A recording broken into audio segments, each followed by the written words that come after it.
Hello all, welcome back to my channel study with Ayan Afraz. आज मैं English first semester की unit 5 से my last touches summary explain करने वाला हूँ। चलिए बिना देर करते हुए वीडियो स्टार्ट करते हैं। अबाउट द ऑथर देखिए, Robert browning was a famous English poet of Victorian age. He is specially known for his dramatic monologues where one character speaks and slowly shows his real nature.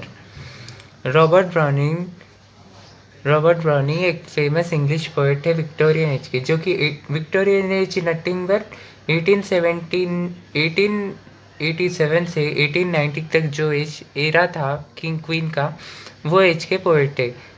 उन्हें specially उनके writing monologues और character slowly बात करना उसके लिए famous थे। My last duchess is one of his most popular poems, shows browning skills and understand a human mind. My last duchess इनकी एक ख़ास पोएम है जो कि उनके स्किल्स और उनके ह्यूमन माइंड के डिपेंडिंग है पूरा। यहाँ पर देखिए summary. The poem is spoken by the Duke of Ferreira, A rich and powerful man. He is speaking to be a visitor who has came to discuss the Duke's second marriage. While talking to Duke, show the visitor a painting, The Last Duchess, which he kept behind the curtain. ये poem एक Duke of Ferreira के ऊपर है, जो कि एक rich powerful queen था। उन्हें जो विजिट करता, उन्हें एक विजिटर आता किंग के पास जो विजिट करता ड्यूक की सेकेंड मैरिज के लिए, उसकी ड्यूक क्योंकि उसकी वाइफ मर जाती,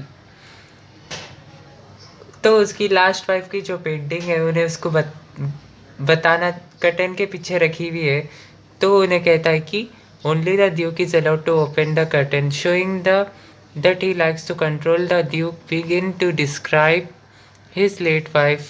He says we was very kind and happy loving. She smiled easily and was pleased by small things like nature, gifts or better behavior from others.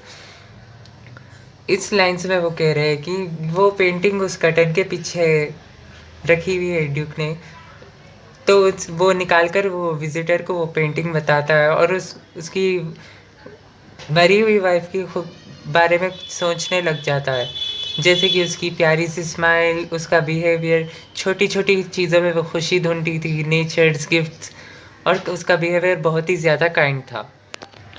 यहाँ पर देखिए, however this is made the Duke angry and jealousy. He felt her smile, she could be only for him. The Duke behavior that his family name and high position is very important. He felt hurt because the Duchess did not respect his position more than smile and simple kindness. वो इस lines में कह रहे हैं कि उसको याद करते करते उसे, उसकी वाइफ को याद करते करते उसे जेलसीज भी होने लगी, क्योंकि वो हर वक्त स्माइल करती थी। उसे किंग का ड्यूक का मतलब ये था कि उसकी फैमिली और उसकी पोजीशन वेरी हाई थी, लेकिन वो छोटे छोटे खुशियों में खुशियाँ ढूंढ लेती थी, सबको देख के मुस्कुराती करती थी। वो चाहता था कि सिर्फ वो उसको ही देख कर मुस्कुराए। Instead of calmly taking to her about his feeling, Duke says did not want to lower himself in explaining. This shows the pride rude behavior. Later, the Duke says that he gave curtain orders, which the Duke stopped at smile completely.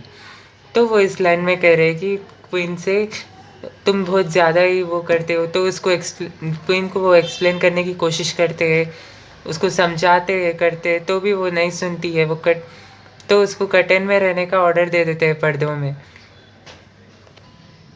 The line suggests that the Duke caused her death punishment. The Troy never clearly says it. Could relaxed way of speaking shows that he feels a regret or sadness about her trait.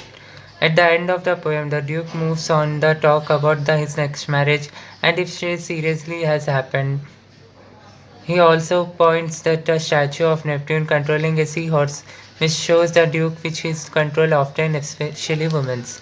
इस line में वो कह रहे हैं कि उसने duchess को death punishment सुना दी और उसकी डेथ हो गई, तो भी वो डेथ के बाद तो सैड रहने लगा था, उसे याद करता था, तो भी वो नेक्स्ट मैरिज की बात करे तो वो उतना सीरियसली नहीं लेता था। तो ये इस पोएम से तो सोचने लगता है कि काश मैं थोड़ा कंट्रोल कर लेता था तो ऐसा नहीं होता था। तो ये पोएम का मैसेज देखिए। The poem strongly criticise purely jealousy and wrong of a poem. It shows how a powerful woman treats his wife like an object, not a human being. The poem wants to too much control and ego can lead culture.